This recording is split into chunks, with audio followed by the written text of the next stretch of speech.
some dancing lines. So some big circles of the hips and shoulders, warming up the joints, and switch.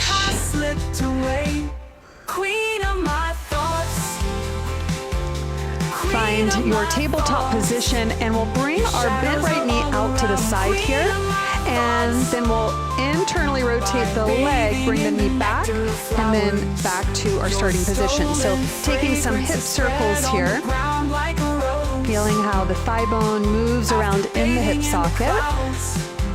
And we'll switch directions, big circles in the opposite direction. Now straighten out your right leg to the side, bring the sole of the foot down so it's like a gate pose position, and we'll take some cat-cows here. So inhale, lift the head, stretch the front body. As you exhale, bring the chin into the chest.